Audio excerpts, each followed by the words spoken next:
Hi, I'm Natalie.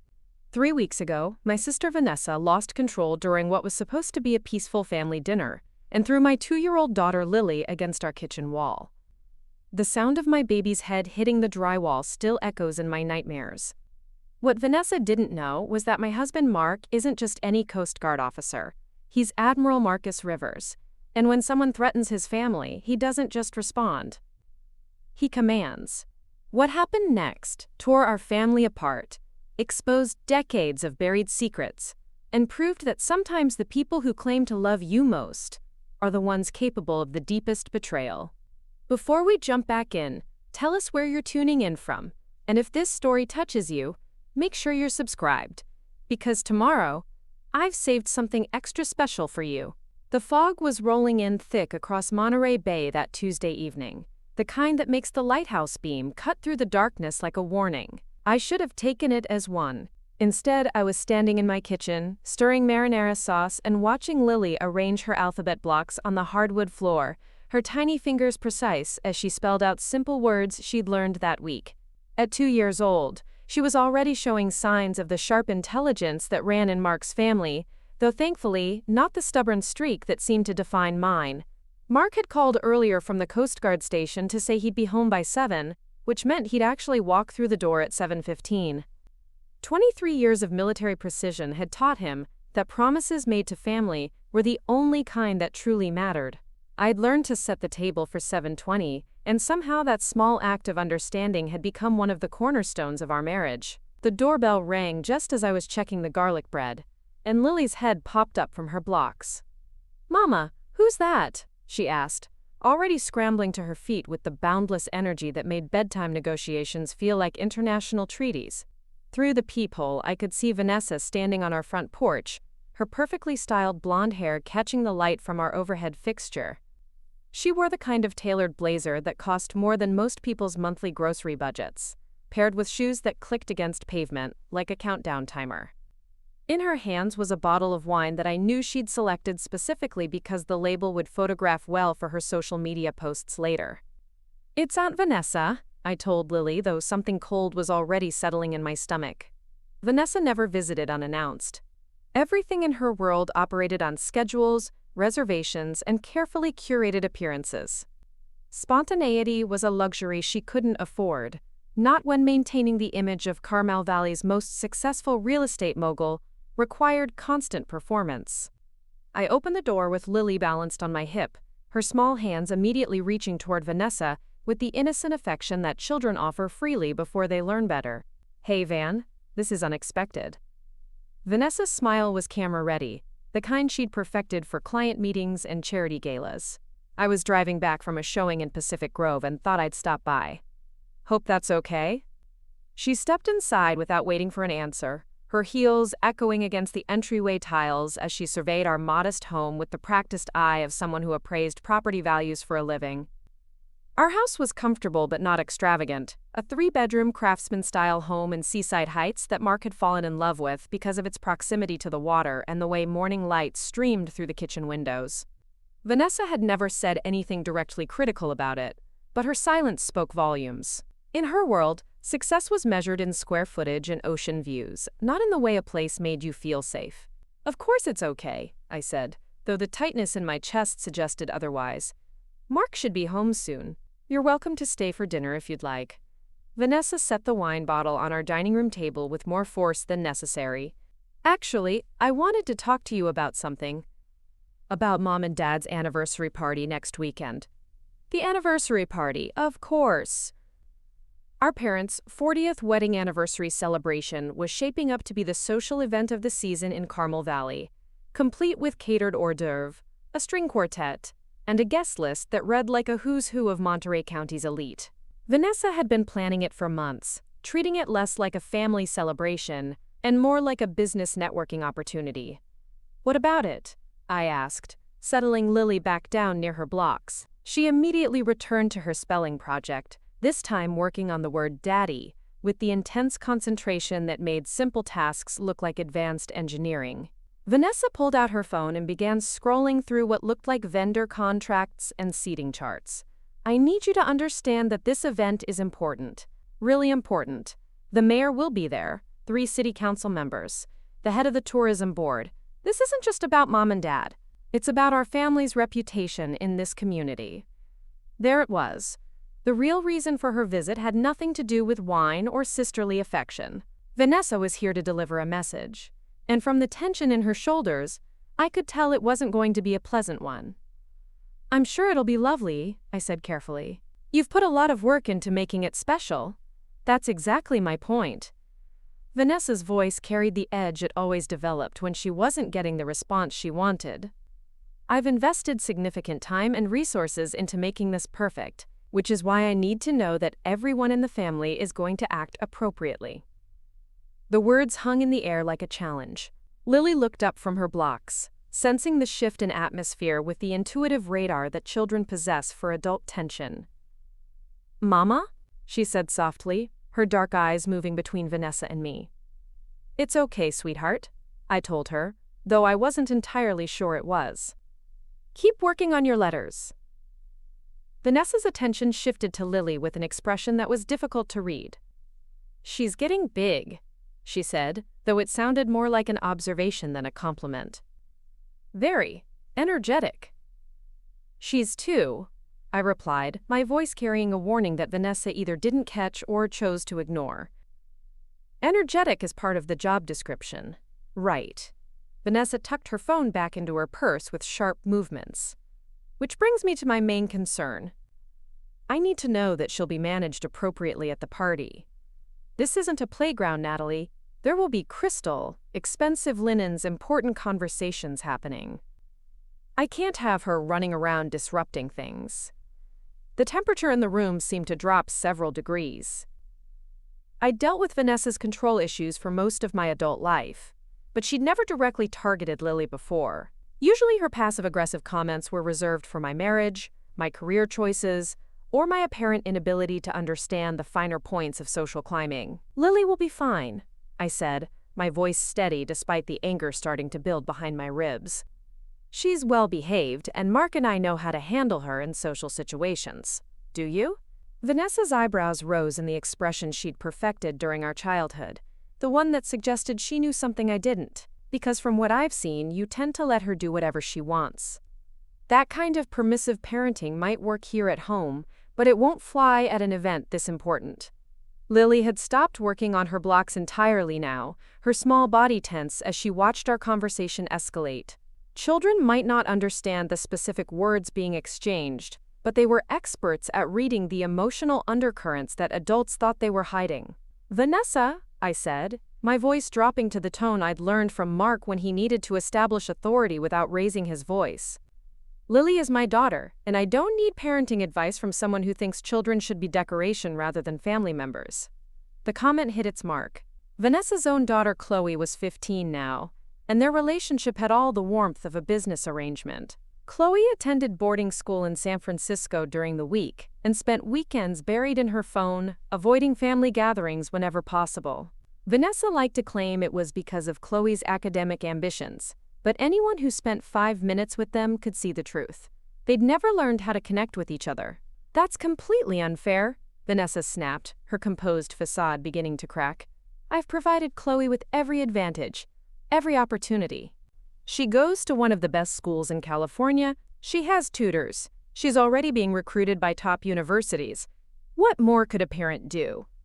Love her without conditions," I said quietly. "Show up for her instead of showing her off." The silence that followed was thick enough to cut. Lily had abandoned her blocks entirely and was now standing near my legs, her small hand gripping the fabric of my jeans.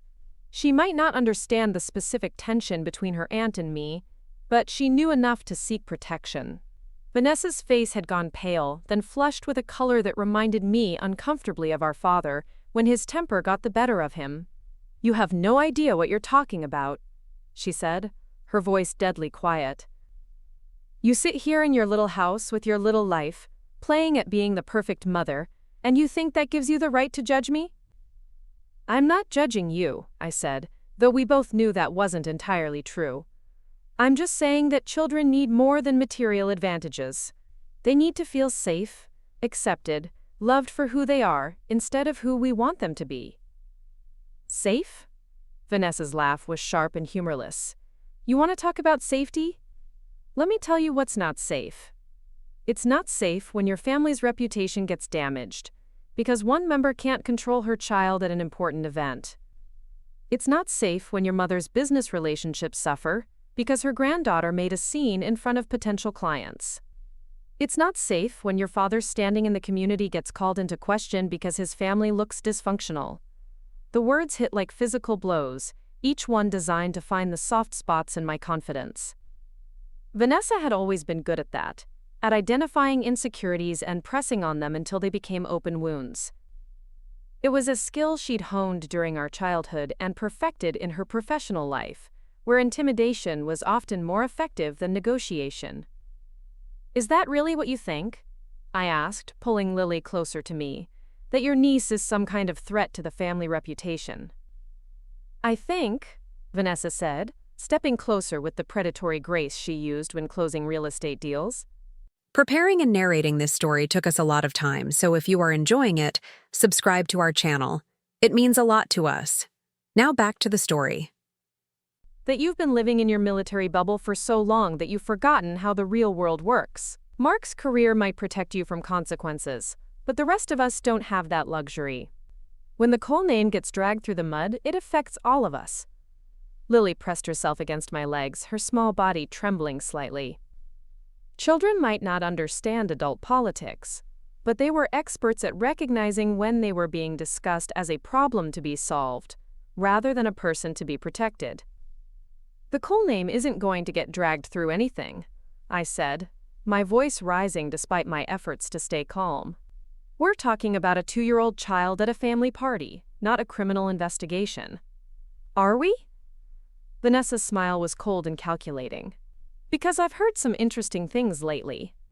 About Mark's deployment schedule, about how often he's actually home, about how you're handling single motherhood when he's away. People talk, Natalie. They notice things. The implication was clear, and it hit me like a physical blow. Vanessa was threatening to spread rumors about my marriage, my parenting, my ability to manage our household when Mark was deployed. In her world, reputation was currency, and she was threatening to bankrupt mine if I didn't fall in line. Get out, I said quietly, my voice steady despite the rage building in my chest. Get out of my house right now. Excuse me? Vanessa's eyebrows shot up in genuine surprise. She was used to people backing down when she applied pressure, used to winning arguments through sheer force of will and social intimidation. You heard me, I said, lifting Lily into my arms. You came into my home, threatened my family, and suggested that my daughter is some kind of problem that needs to be managed. I want you to leave. For a moment, Vanessa looked genuinely shocked. We'd had disagreements before, plenty of them, but I'd never directly confronted her like this. I'd always been the peacekeeper, the one who smoothed over family tensions and found diplomatic solutions to avoid conflict.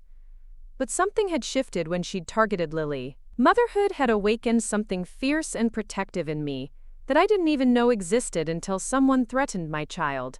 Mark called it my mama bear instinct, and he'd learned early in our marriage that pushing it was not advisable. Fine, Vanessa said, her voice dripping with the kind of controlled fury that promised retaliation. But don't think this conversation is over. The party is happening, and your family will attend, and you will make sure that child doesn't embarrass us. Because if you don't, I'll make sure everyone in Carmel Valley knows exactly what kind of mother you really are. She turned and walked toward the door, her heels clicking against the hardwood with military precision. At the threshold, she paused and looked back, her expression cold and calculating. Oh, and Natalie? You might want to think carefully about who you're choosing to alienate. Mom and Dad's will is being updated next month, and trust funds for grandchildren are very much on the table. It would be a shame if certain behavior patterns influenced those decisions. The threat hung in the air like poison gas.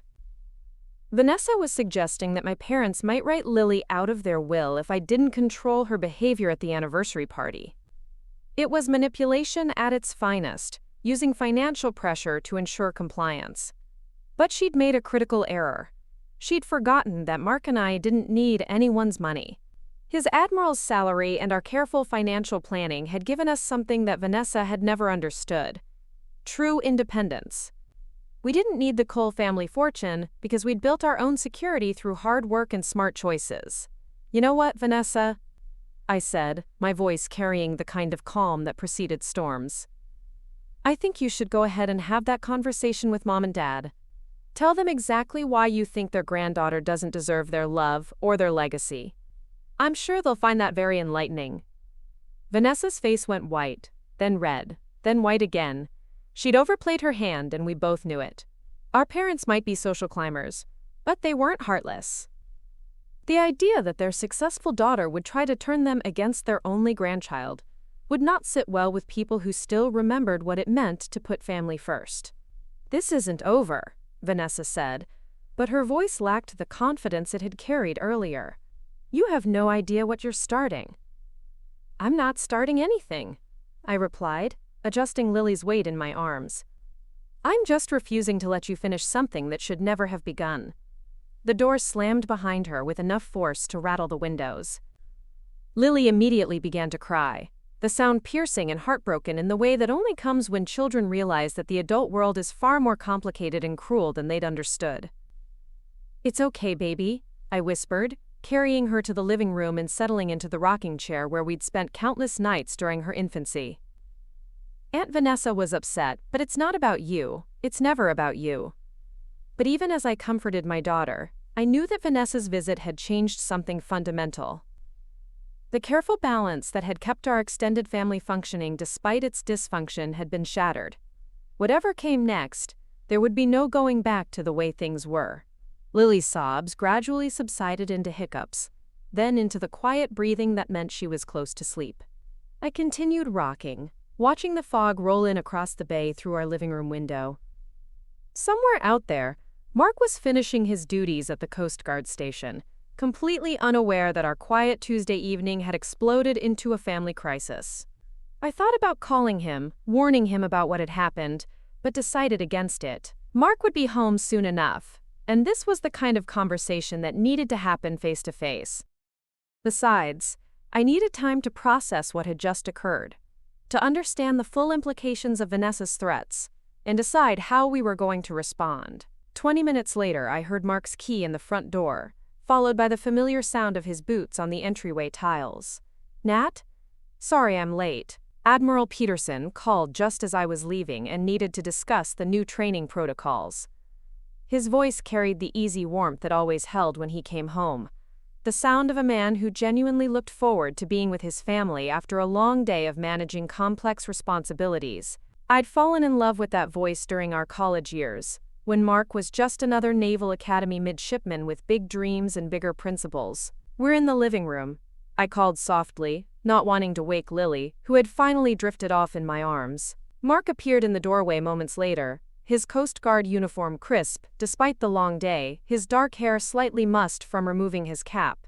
At 45, he carried himself with the kind of quiet authority that came from 23 years of military service, and the confidence of a man who'd earned his position through merit rather than politics. His smile faded the moment he saw my face. "What happened?" he asked, crossing the room in 3 quick strides and kneeling beside the rocking chair. "Are you okay? Is Lily okay?" That was Mark in a nutshell. No assumptions, no demands for immediate explanation, just direct questions focused on the safety and well-being of his family. It was the same approach he used during Coast Guard emergencies, cutting through chaos to identify the most important factors first. "We're fine," I said, though we both knew that wasn't entirely true. "But we need to talk. Vanessa was here." Mark's expression darkened immediately. He'd never particularly liked my sister, though he'd always been diplomatic about it for my sake. But over the years he'd witnessed enough of her behavior to form strong opinions about her character and her treatment of people she considered beneath her. "What did she want?" he asked, his voice carrying the edge it developed when he sensed a threat to his family. I told him everything. Vanessa's concerns about the anniversary party, her comments about Lily being managed, the threats about our reputation and the family will. I watched his face grow darker with each detail, his jaw tightening in the way that meant he was calculating responses and weighing options. When I finished, Mark was quiet for a long moment, his eyes focused on Lily's sleeping face. Finally he spoke, his voice carrying the kind of deadly calm that his subordinates had learned to respect and fear. "She threatened our daughter," he said. "It wasn't a question. She threatened all of us." I corrected. "But yes, Lily was definitely the target." Mark stood slowly, his movements controlled but radiating barely contained fury. "And she used the family money as leverage." "She tried to." I shifted Lily's weight carefully, not wanting to wake her, but I think I made it clear that particular strategy wasn't going to work. A small smile crossed Mark's face, the kind that appeared when he was proud of me for standing my ground. "I'll bet you did. What exactly did you tell her?" "That she should go ahead and have that conversation with Mom and Dad. That they might find it interesting to know why their daughter thinks their granddaughter doesn't deserve their love." Mark's smile widened slightly. "That's my girl. Turn her own weapon against her." He paused, his expression growing serious again. "But you know this isn't over, right? Vanessa doesn't back down easily, especially when she thinks her control is being challenged." I nodded. I'd been thinking the same thing during the 20 minutes between Vanessa's departure and Mark's arrival. My sister had built her entire identity around being the successful one, the one who managed family relationships and social connections with ruthless efficiency. Having me push back against her authority would feel like a direct challenge to everything she believed about herself and her place in our family hierarchy. "What do you think she'll do next?" I asked. Mark was quiet for a moment, his strategic mind working through possibilities. It was the same expression he wore when analyzing Coast Guard operations, weighing risks and potential outcomes before making decisions that could affect lives. "She'll escalate," he said finally. "Vanessa's used to winning through intimidation and social pressure. When that doesn't work, she'll try to isolate you from family support, or create situations where you look like the unreasonable one." "The anniversary party," I said, understanding immediately. "Exactly. She'll use the party as a stage to prove her point about Lily being disruptive or you being an unfit mother. She'll create scenarios designed to make you lose your temper, or make Lily act out, then position herself as the reasonable one trying to maintain family harmony." The strategy was clever and completely in character for Vanessa. She'd always been good at creating no-win situations where any response could be twisted to serve her narrative. If I kept Lily away from the party, I'd be accused of being antisocial and punishing the family. If I brought her and anything went wrong, it would be proof that I couldn't control my child. "So what do we do?" I asked. Mark's expression shifted into the mode I'd seen countless times during his Coast Guard career, the look of a man who'd moved from analysis to action planning. "We attend the party," he said, "but we do it on our terms, with our own backup plan." "What kind of backup plan?" "The kind that ensures if Vanessa wants to play games with our family, she understands exactly who she's playing against." Mark's voice carried the quiet authority that had earned him his admiral's stars. "She might have forgotten, but you're married to someone who specializes in strategic planning and crisis management. If she wants a war, she should probably remember who she's declaring it against." For the first time since Vanessa's visit, I felt my confidence returning. Mark wasn't just my husband. He was a highly trained military strategist who'd spent decades managing complex operations under pressure. If Vanessa thought she could intimidate a Coast Guard admiral's family, she was about to learn exactly how wrong she was. "What do you have in mind?"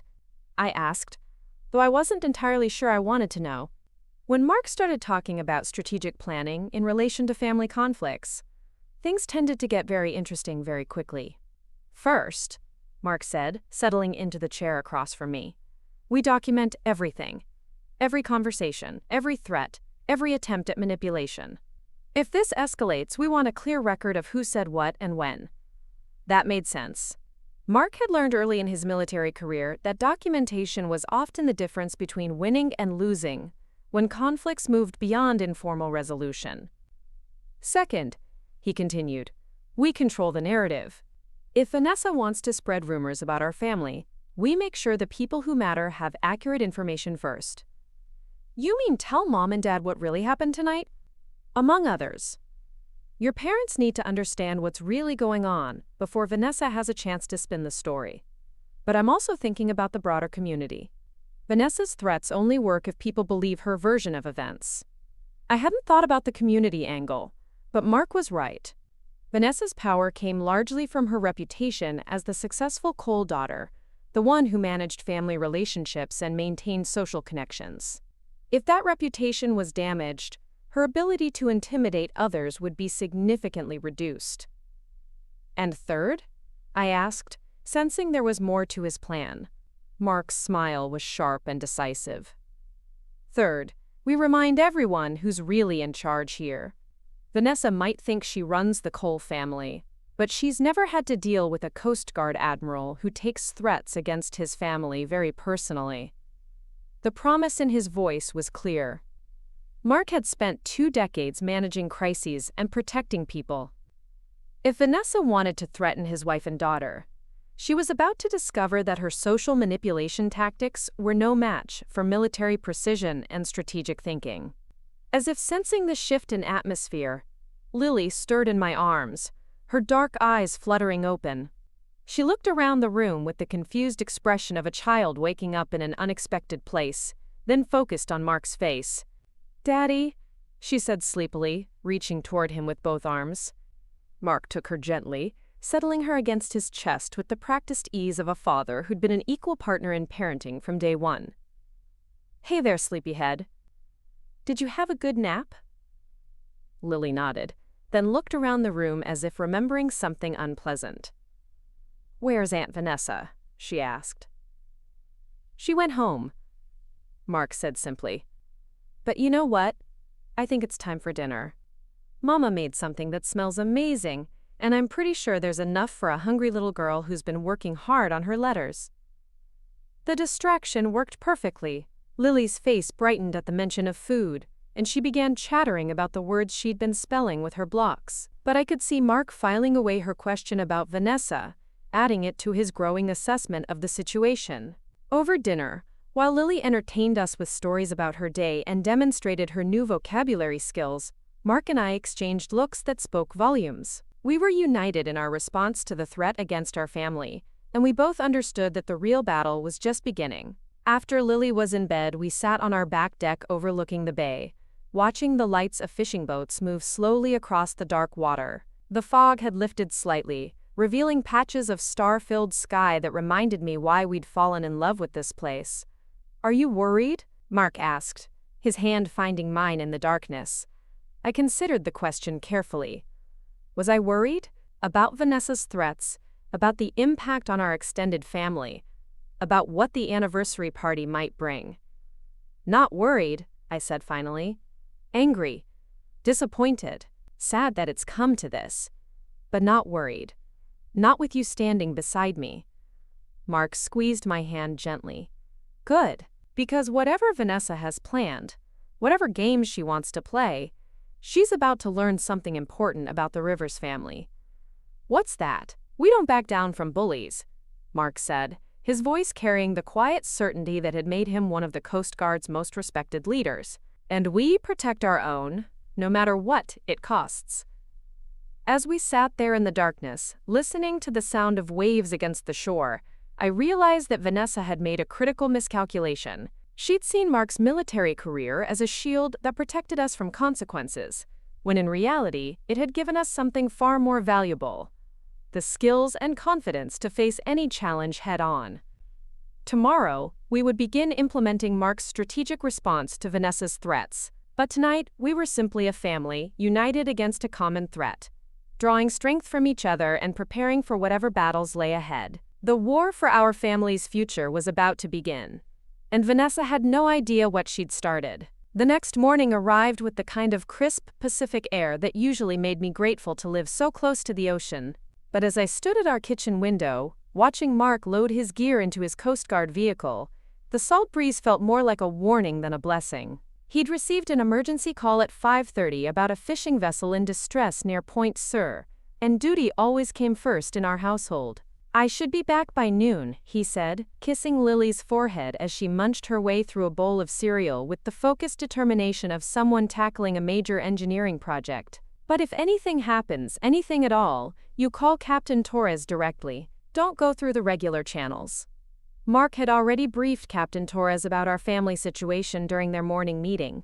Within the Coast Guard community, threats against family members were taken seriously, and Torres had made it clear that support would be available if needed. It was one of the advantages of being part of a military family that understood the concept of having each other's backs. "We'll be fine," I assured him, though we both knew that Vanessa wasn't the type to wait long before making her next move. "Lily and I are going to the farmer's market this morning, then maybe a walk along the beach.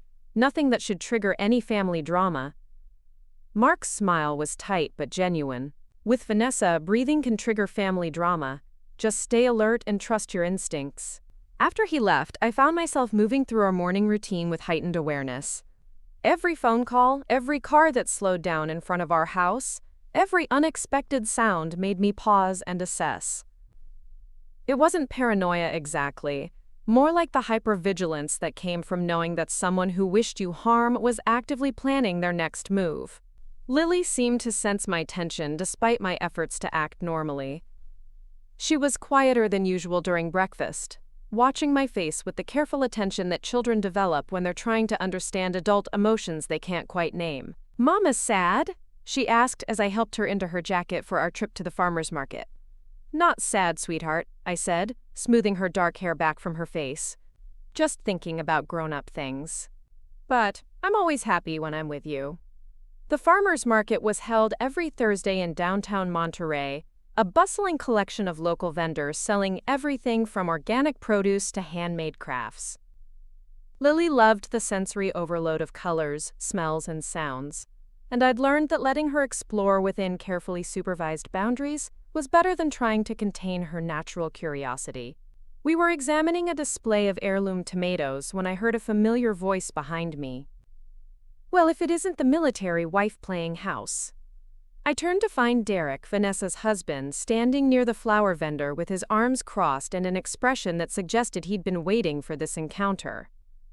Derek had always been an enigma to me, a successful investment banker who seemed content to let Vanessa manage their social calendar and family relationships, while he focused on accumulating wealth and maintaining his golf handicap. "Hello, Derek," I said carefully, instinctively moving closer to Lily, who was now clutching my hand with both of hers. "Enjoying the market?" "Actually, I came here specifically to find you," Derek said, his voice carrying the kind of casual menace that successful businessmen perfected for intimidating clients and competitors. Vanessa thought it might be helpful if I explained the situation from a different perspective. The fact that Vanessa had sent her husband to deliver whatever message she wanted to convey told me everything I needed to know about her strategic thinking. Derek was supposed to be the reasonable voice, the calm businessman who could present their position without the emotional baggage that had characterized our confrontation the night before. "What situation would that be?" I asked, though I already knew the answer. Derek glanced around the market, noting the other shoppers within earshot, then suggested we walk toward the quieter section near the craft vendors. It was a smart move, designed to create the appearance of a casual family conversation rather than whatever this actually was. "Look, Natalie," Derek began once we were away from the crowd, "I think there's been a misunderstanding. Vanessa isn't trying to attack you or your family. She's trying to protect all of us." "Protect us from what exactly?" I asked, shifting Lily to my other hip as she began to squirm with boredom. "From unnecessary drama at an important family event," Derek said smoothly. "You have to understand, this anniversary party isn't just about your parents. There are business relationships at stake, community connections that affect everyone in the family. When something goes wrong in public, it reflects on all of us." It was the same argument Vanessa had made the night before, just delivered with Derek's trademark financial pragmatism instead of her emotional manipulation. The message was clear. Family reputation was more important than individual feelings, and maintaining appearances trumped everything else. "And you think my 2-year-old daughter represents some kind of threat to these important relationships?" I asked, my voice carrying just enough edge to let him know I wasn't buying his reasonable businessman routine. Derek's smile was practiced and completely without warmth. "I think young children can be unpredictable, and unpredictability is something we can't afford at an event this significant. Surely you can understand that. Lily had grown tired of being held and was squirming to get down. I set her on her feet but kept a firm grip on her hand, very aware that we were having this conversation in a public space where anything could happen. "What exactly are you asking me to do, Derek?" I said, deciding to cut through the diplomatic language and get to the real point. "Leave her at home," Derek said simply. "Get a babysitter for the evening. Come to the party, enjoy yourself. Let your parents celebrate their anniversary without worrying about managing a toddler in a formal setting." The suggestion was delivered with the kind of matter-of-fact tone that Derek probably used when explaining investment strategies to clients. Just a simple business decision based on practical considerations. Nothing personal or emotional about it. "Absolutely not," I said without hesitation. "Lily is part of this family, and she belongs at family celebrations. If you and Vanessa can't handle the presence of a well-behaved 2-year-old at a party, that says more about you than it does about her." Derek's facade of reasonableness began to crack slightly. "Be practical, Natalie. This isn't about what's fair or what you think your daughter deserves. This is about what's best for everyone involved." "Everyone except Lily, you mean?" "Lily is 2 years old," Derek snapped, his voice losing its carefully modulated tone. "She won't remember this party, she won't care about missing it, and frankly, she'll probably be happier at home with a babysitter than stuck in a room full of adults making small talk." That's when I understood the real strategy behind sending Derek instead of having Vanessa make another direct approach. They thought his business background would make their position seem more rational, more logical. They thought if they framed excluding Lily as a practical decision rather than an emotional one, I might be more likely to agree. They'd miscalculated badly. "Here's what's going to happen, Derek," I said, my voice carrying the calm authority I'd learned from watching Mark handle difficult situations. "Lily and I will attend the anniversary party as invited family members.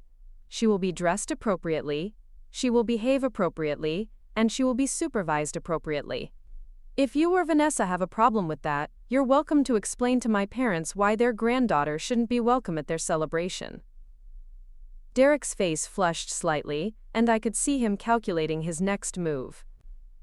He'd obviously expected me to be more reasonable, more willing to compromise for the sake of family harmony. The fact that I was standing firm clearly hadn't been part of their strategic planning. "You're making a mistake," he said finally. "Vanessa was trying to handle this diplomatically, but if you insist on being difficult, there are other ways to resolve the situation." The threat was subtle but unmistakable. Derek was suggesting that they had additional leverage they could apply if I continued to resist their demands. I thought about Mark's advice to document everything, and made a mental note to write down this entire conversation as soon as I got home. "Are you threatening me, Derek?" I asked, my voice carrying just enough volume to be heard by nearby shoppers. It was a calculated risk, but I wanted witnesses to whatever came next.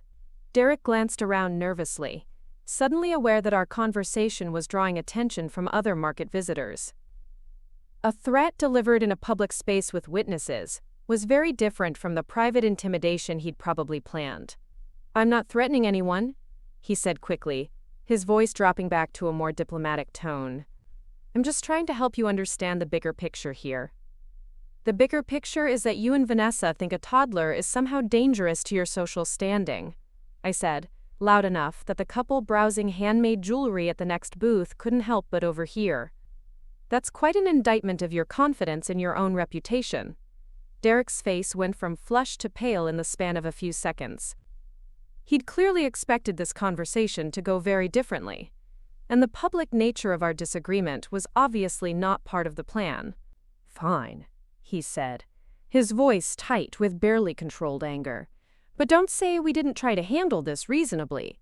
When things get complicated at the party, remember that you chose this path." He turned and walked away without another word, his expensive shoes clicking against the pavement with the sharp rhythm of a man who'd just lost a negotiation he'd expected to win easily. I stood there for a moment, watching him disappear into the crowd, my heart pounding with adrenaline and anger. Lily tugged on my hand, sensing that something significant had just occurred, but not understanding what. "Mama, who was that man?" she asked, her dark eyes wide with curiosity. "That was Uncle Derek," I said, trying to keep my voice light and normal. "He had to go home now. He seemed mad," Lily observed with the blunt honesty that children brought to emotional situations. "Sometimes grown-ups disagree about things," I explained, steering us back toward the produce vendors. "But that doesn't mean anyone did anything wrong." We finished our shopping quickly after that, both of us eager to get back to the safety and familiarity of home. During the drive, I found myself checking the rearview mirror more often than usual, though I wasn't entirely sure what I expected to see. Once we were home, I helped Lily arrange the flowers we'd bought in a small vase while I mentally replayed every detail of the conversation with Derek. Mark had been right about their strategy.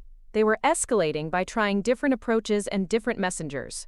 First Vanessa with emotional manipulation, now Derek with business logic and subtle threats. I was writing down the details of our encounter when my phone rang. The caller ID showed my mother's number, which immediately put me on high alert. Mom rarely called during the day unless something was wrong, or she needed to discuss family logistics. "Hi, Mom," I answered, settling into the kitchen chair where I could keep an eye on Lily as she played with her blocks in the living room. "Natalie, dear." Mom's voice carried the careful tone she used when she was trying to navigate family tensions without taking sides. "I was hoping we could talk about the anniversary party. There seemed to be some concerns about arrangements." There it was. Vanessa had already reached out to our parents, undoubtedly presenting her version of events and positioning herself as the reasonable party trying to manage a difficult situation. I'd expected this move, but it still stung to know that my sister was working behind the scenes to undermine me. "What kind of concerns?" I asked, though I was pretty sure I already knew. "Well," Mom said carefully, "Vanessa mentioned that there might be some challenges with having Lily at the party. She's worried about the formal setting, the important guests, the potential for disruptions." I closed my eyes and took a deep breath, reminding myself that my mother was getting filtered information and probably genuinely believed she was trying to solve a reasonable problem. "Mom, Lily is a well-behaved 2-year-old who has attended family gatherings her entire life without causing any problems. The only person who seems concerned about her behavior is Vanessa." "Oh, sweetheart, I'm sure that's true," Mom said quickly. "But this party is quite important, and there will be a lot of influential people there. Maybe it would be easier for everyone if you found a nice babysitter for the evening?" The request was delivered with my mother's characteristic diplomacy, but the underlying message was clear. She was asking me to exclude my own daughter from a family celebration to appease my sister's concerns about appearances. "Are you asking me not to bring your granddaughter to your anniversary party?" I asked directly, needing to hear her say it explicitly. The silence that followed lasted long enough that I wondered if the call had dropped. Finally, Mom spoke again, her voice smaller and more uncertain than before. "I just want everyone to be comfortable and happy," she said. "This celebration means a lot to your father and me, and we don't want any family tensions to overshadow it."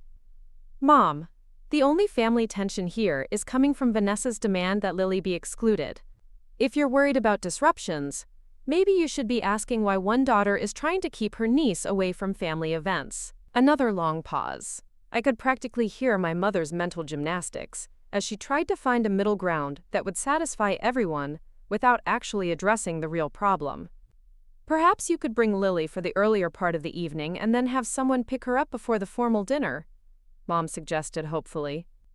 "That way she could see everyone but wouldn't be there for the more structured parts of the celebration." It was a compromise that sounded reasonable on the surface but was actually a complete capitulation to Vanessa's demands. Lily would be treated like a lesser family member, who was tolerated for appearances but not truly welcome at important moments. "No, Mom," I said firmly. "Either Lily is welcome at your anniversary party as a full family member, or we won't attend at all. I'm not going to teach my daughter that her place in this family is conditional on other people's comfort levels." The statement hung in the air like a challenge. I was forcing my mother to choose between supporting her granddaughter's inclusion and maintaining the peace with Vanessa. It wasn't a position I wanted to put her in, but Vanessa had left me no choice. "Natalie, please don't be dramatic about this," Mom said, her voice taking on the slightly exasperated tone she'd used when mediating our childhood disputes. Surely we can find a solution that works for everyone. The solution is simple, I replied. Treat Lily like the family member she is instead of like a problem to be managed. If Vanessa can't handle the presence of a 2-year-old at a family party, that's her issue to work through, not mine to accommodate. I could hear my mother sigh, a sound that conveyed 40 years of trying to manage family dynamics without ever actually addressing the underlying problems. She'd always been more comfortable smoothing over conflicts than confronting them directly. I'll talk to your father, Mom said finally. But I hope you'll reconsider your position. This party is very important to us. It's important to me too, Mom. That's why I want my daughter to be there to celebrate with her grandparents. The only person making this complicated is Vanessa. After we hung up, I sat in the kitchen for a long time, watching Lily play and thinking about the conversation. My mother's call had confirmed Mark's prediction about how this would unfold. Vanessa was working systematically to isolate me from family support by positioning herself as the reasonable party trying to manage my unreasonable demands. It was a clever strategy, and it might have worked if I hadn't already experienced years of my sister's manipulation tactics. But I'd learned to recognize the pattern, create a crisis, offer a reasonable-sounding solution that actually benefited only her, then paint anyone who resisted as difficult or dramatic. When Mark returned from his emergency call that afternoon, he found me in the backyard garden with Lily, both of us working to plant the vegetable seeds we'd bought at the farmer's market. Gardening had always been therapeutic for me, something about working with soil and seeds that felt hopeful and grounding at the same time. How did the rescue operation go? I asked, not looking up from the row of bean seeds I was helping Lily arrange. Successfully, Mark said, settling onto the garden bench where he could watch us work. Fishing vessel lost engine power about 20 miles out, but we got them towed back safely. No injuries, minimal damage. He paused, studying my face. How did your morning go? I told him about the encounter with Derek at the farmer's market and the subsequent phone call from my mother. Mark listened without interrupting, his expression growing darker as I described Derek's barely veiled threats and my mother's request to compromise on Lily's attendance. So they're moving to the isolation phase, Mark said when I finished. Use family pressure to make you feel like you're the one causing problems. Exactly. And it's working, at least partially. Mom genuinely believes she's trying to solve a reasonable problem, rather than enabling Vanessa's control issues. Mark was quiet for a moment, watching Lily carefully cover her seeds with soil and pat them down with the focused intensity she brought to all her projects. You know what I think? He said finally. I think it's time to stop playing defense and start taking some offensive action. What do you mean? I mean, we've been reacting to their moves instead of making moves of our own. Maybe it's time to remind everyone involved exactly who they're dealing with. There was something in Mark's tone that made me look up from the garden, meeting his eyes directly. He had the expression I'd seen during his most challenging Coast Guard operations, the look of a man who'd moved from assessment to action planning. What are you thinking? I asked. I'm thinking that Vanessa and Derek have been operating under the assumption that they can intimidate us, because they don't fully understand what they're up against. Maybe it's time to educate them? Mark stood up and walked over to where Lily was working, kneeling down to examine her seed planting with the serious attention she deserved. That's excellent work, sweetheart, he told her. These are going to grow into beautiful vegetables that we can eat with dinner. Lily beamed with pride, then returned to her gardening with renewed enthusiasm. Mark waited until she was completely absorbed in her task before continuing our conversation. Tomorrow is Friday, he said quietly, which means Vanessa will be busy with her real estate showings and Derek will be at his office downtown. I think it's time I paid your parents a visit and had a conversation about what's really happening here.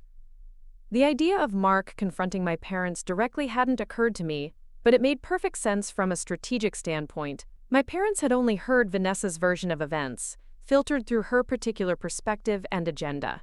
They needed to understand the full situation before making decisions about their granddaughter's place in the family. Are you sure that's a good idea? I asked. It might look like we're escalating the conflict. Natalie, Mark said, his voice carrying the quiet authority that had made him successful in military leadership, the conflict is already escalated. Vanessa escalated it the moment she threatened our daughter and tried to manipulate your parents into excluding her from family events. We're just finally responding appropriately. That evening, after Lily was in bed, Mark and I sat at our kitchen table planning his approach for the conversation with my parents. It felt strange to be strategizing a family discussion like a military operation, but Vanessa had turned our personal relationships into a battlefield, and Mark was simply applying the skills that made him effective in his professional life. The key is to present facts without emotion, Mark explained as he jotted down notes on a legal pad. Your parents need to understand exactly what Vanessa said and did, without the interpretation or spin she's probably added. And if they choose to support her anyway? I asked. Mark looked up from his notes, his expression serious but not unkind. Then we'll know where we stand, and we can make decisions accordingly. But I don't think it'll come to that. Your parents love Lily, and once they understand what's really being asked of them, I think they'll make the right choice. I hoped he was right. The alternative, being cut off from my parents because of Vanessa's manipulation, was almost too painful to consider. But I also knew that Mark was correct about needing to stop playing defense. We'd been reacting to Vanessa's moves for too long, allowing her to control the narrative and set the terms of engagement. That night, as I lay in bed listening to the sound of waves against the shore, I thought about how quickly our quiet family life had been disrupted by my sister's need for control. Just 3 days ago, our biggest concerns had been Lily's vocabulary development and Mark's deployment schedule. Now we were planning strategic interventions to protect our daughter's place in her own extended family. But I also felt something I hadn't expected, a sense of clarity and purpose that came from finally understanding the nature of the conflict we were facing. For years, I'd tried to navigate Vanessa's personality by avoiding confrontation and finding diplomatic solutions. But motherhood had changed my tolerance for behavior that threatened my child, and marriage to Mark had given me the confidence to stand my ground when standing was required. Tomorrow, Mark would visit my parents and present them with facts they needed to hear. After that, we'd know whether our family could find a way forward that included everyone, or whether Vanessa's need for control would force us to make harder choices about our future relationships. Either way, we'd face whatever came next together, as a family united in protecting what mattered most. And if that meant going to war with people who were supposed to love us, well, Mark had warned them exactly who they were choosing to fight. Mark left for my parents' house at 10 o'clock Friday morning, dressed in his Coast Guard dress blues instead of his usual casual Friday attire. The uniform wasn't an accident. It was a calculated reminder of exactly who was representing our family's interests in this conversation. When Admiral Marcus Rivers walked into a room, people tended to remember that they were dealing with someone who commanded respect and wielded considerable authority. I stayed home with Lily, ostensibly to give her a normal morning routine, but really because I was too nervous to focus on anything productive. We painted watercolor pictures at the kitchen table while I checked my phone every few minutes, waiting for updates that I knew wouldn't come until the conversation was finished. Lily seemed to sense my distraction despite my efforts to appear calm. She abandoned her painting project halfway through and climbed into my lap, wrapping her small arms around my neck in the way she did when she needed extra comfort. "Mama worried?" she asked, her dark eyes studying my face with the perceptive attention that sometimes made me forget she was only 2 years old. "A little bit," I admitted, smoothing her hair back from her face. "But Daddy is taking care of some important things, and everything will be okay."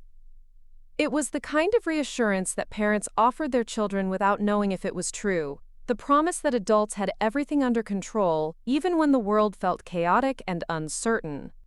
But saying the words out loud helped me believe them a little more, reminded me that Mark wasn't just my husband but a trained professional who specialized in managing complex situations under pressure. An hour later, my phone buzzed with a text from Mark. "Conversation going well. Your father is very interested in hearing details he hadn't been told before. We'll call when finished." I felt some of the tension in my shoulders release. The fact that my father was engaging seriously with Mark's presentation was encouraging.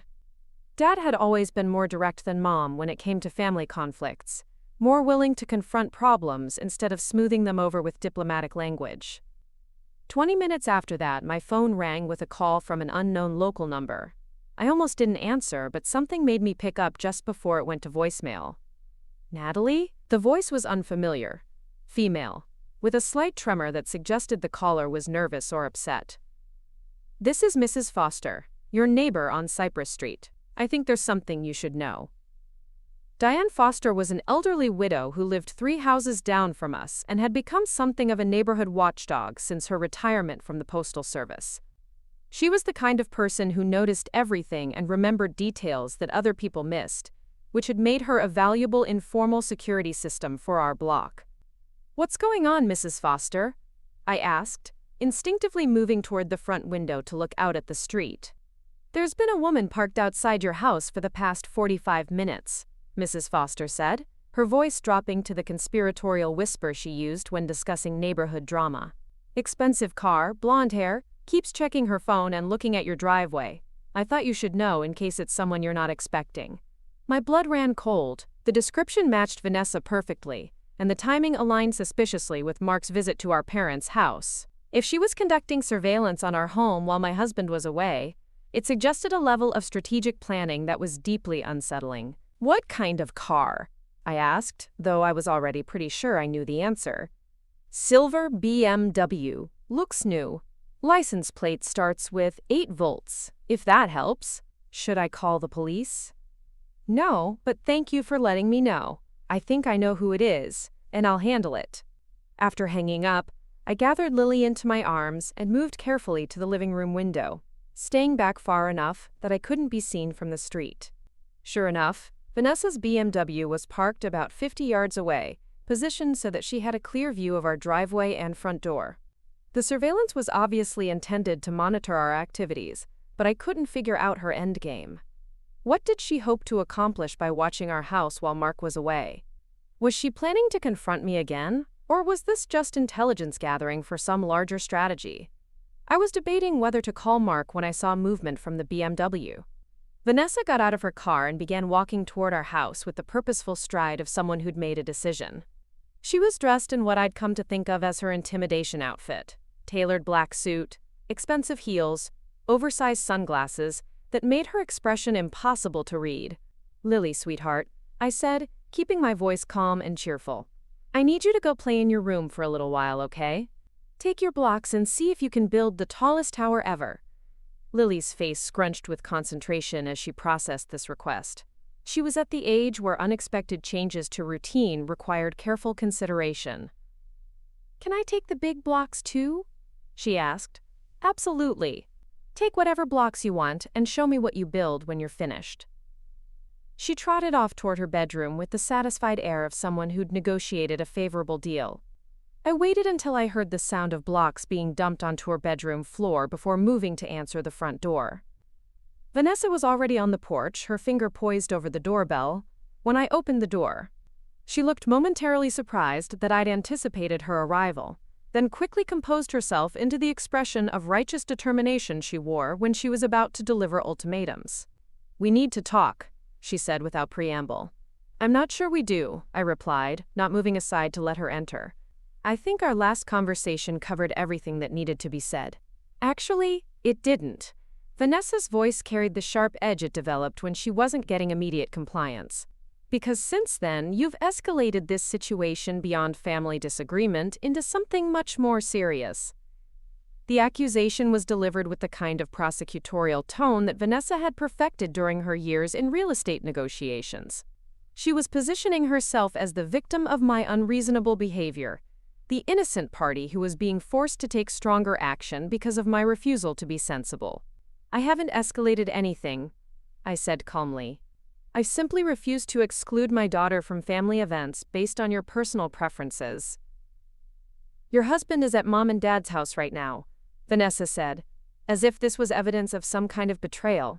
"In full military dress, no less, apparently trying to intimidate 2 elderly people into taking your side in a family dispute." So that's what this was about. Somehow, Vanessa had learned about Mark's visit to our parents, and she was here to confront me about it before he could present his case effectively. The surveillance of our house had probably been intended to time her intervention for maximum impact. "Mark is having a conversation with my parents," I said. "The same kind of conversation you've already had with them, except he's presenting facts instead of manipulated interpretations." Vanessa's jaw tightened, and I could see her calculating her next move. She'd obviously expected to catch me off guard, to confront me while Mark was away and I was vulnerable. The fact that I knew exactly what was happening and wasn't intimidated by her presence was clearly not part of her strategic planning. Facts? Vanessa's laugh was sharp and humorless. Is that what you call it when your husband uses his military rank to pressure family members into submission? I call it what it is, I replied. A concerned father and son-in-law making sure that his daughter's grandparents understand the full situation before making decisions that affect her future. Vanessa stepped closer. Invading my personal space in the way she'd learned was effective for intimidating people during business negotiations. But I'd been married to a Coast Guard admiral for 8 years, and I developed my own understanding of how authority and presence worked in tense situations. Let me be very clear about something, Vanessa said, her voice dropping to the deadly quiet tone she used when delivering threats. If you think you can use Mark's military connections to bully this family into accommodating your demands, you're making a very serious mistake. The threat was more explicit than anything she'd said before, and it confirmed Mark's assessment that she would escalate when her initial tactics failed. But it also revealed something important about her strategic thinking. She viewed Mark's military career as a tool for intimidation, rather than a source of principles and training that guided his approach to conflict resolution. Is that what you think this is about? I asked. Military intimidation?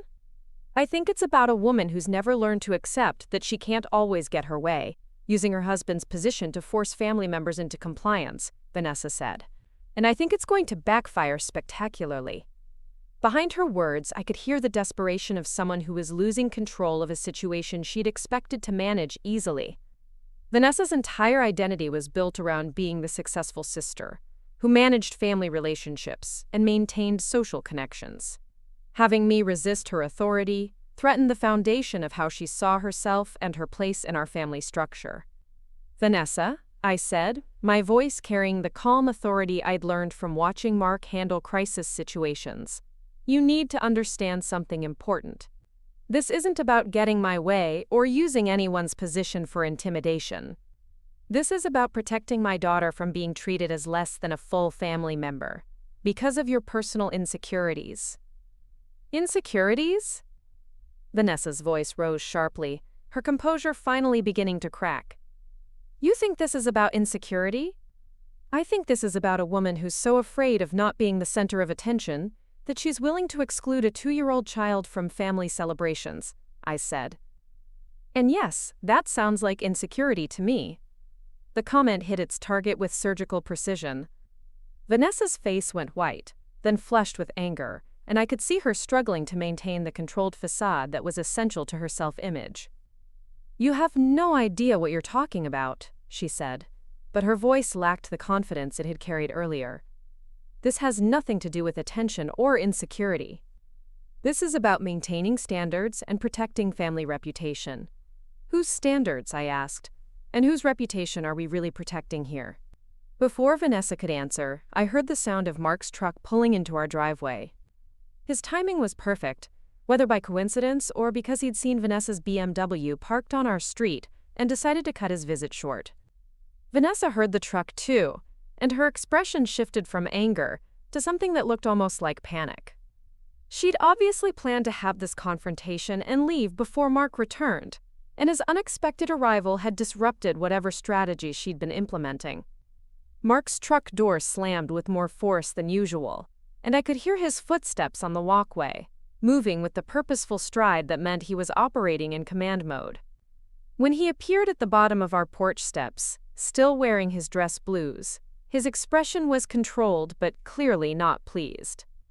Vanessa, he said, his voice carrying the kind of authority that made Coast Guard personnel stand straighter without thinking about it. I wasn't expecting to find you here. I came to talk to my sister, Vanessa said, though her voice had lost much of its earlier confidence. About the family situation you've apparently decided to involve yourself in. Mark climbed the porch steps slowly, his movements deliberate and controlled. When he reached the top, he positioned himself slightly in front of me, not aggressively, but in a way that made it clear he was protecting his family from whatever threat Vanessa might represent. The family situation I've involved myself in, Mark said carefully, is the protection of my wife and daughter from manipulation and exclusionary tactics. I'd say that's exactly the kind of situation I should be involved in. This is between family members, Vanessa said, but there was desperation creeping into her voice. It doesn't require military intervention. Military intervention? Mark's eyebrows rose slightly. Is that what you call a conversation between a concerned son-in-law and his wife's parents? Because that's all that happened this morning. The way Mark phrased his response told me that his conversation with my parents had gone very well indeed. There was satisfaction in his voice, the quiet confidence that came from achieving mission objectives successfully. What did you tell them? Vanessa demanded, her composure finally beginning to crumble completely. I told them the truth, Mark said simply. About the threats made against their granddaughter. About the attempts to exclude her from family events. About the manipulation tactics being used to pressure their daughter into compliance. I told them exactly what happened, without interpretation or spin. Vanessa's face went through several color changes as she processed the implications of Mark's words. If my parents now had an unfiltered version of recent events, her carefully constructed narrative about family harmony and reasonable accommodation was in serious jeopardy. And what did they say? She asked, though her voice suggested she was afraid to hear the answer. Mark's smile was small but satisfied. They said they were shocked to learn that anyone in the family would suggest excluding their granddaughter from their anniversary celebration. They said they couldn't understand why anyone would think a well-behaved 2-year-old was a threat to family gatherings. And they said they wanted to have a very serious conversation with you about your recent behavior. The silence that followed was thick with tension. Vanessa stood frozen on our porch, clearly trying to process the complete collapse of her strategic position. Her parents were no longer on her side, her husband's business logic approach had failed, and now she was facing two people who were completely united in their resistance to her demands. This isn't over, she said finally, but her voice lacked conviction. There are other considerations here, other factors you haven't thought about. Such as? Mark asked, his tone suggesting genuine curiosity about what additional leverage she thought she might have. Such as the fact that not everyone in this family will be as understanding as Mom and Dad about your decision to turn a simple disagreement into a major conflict, Vanessa said. Derek has business relationships with people who matter in this community. People who might not appreciate being associated with families that can't manage their internal disputes discreetly. It was a desperate threat, an attempt to suggest that social and business consequences would follow if we continued to resist her authority. But it was also a serious miscalculation, because it revealed exactly how far Vanessa was willing to go to maintain control over family dynamics. Mark's expression didn't change, but I could feel the shift in his energy, the way his presence became more commanding without any visible movement or change in posture. Are you threatening to damage our reputation in the community if we don't comply with your demands regarding our daughter? Mark asked, his voice deadly quiet. Vanessa seemed to realize that she'd crossed a line, but she was too committed to the threat to back down gracefully. I'm stating facts about how communities respond to families that can't resolve their differences without involving outside authorities. Outside authorities, Mark repeated thoughtfully. You mean like parents who want to understand what's really happening with their children and grandchildren? I mean like military personnel who use their positions to intimidate civilians. Vanessa snapped, her desperation finally overriding her strategic thinking completely.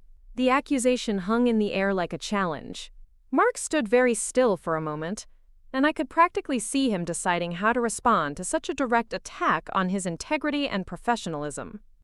Let me make sure I understand your position clearly, Mark said, his voice carrying the kind of calm that preceded decisive action.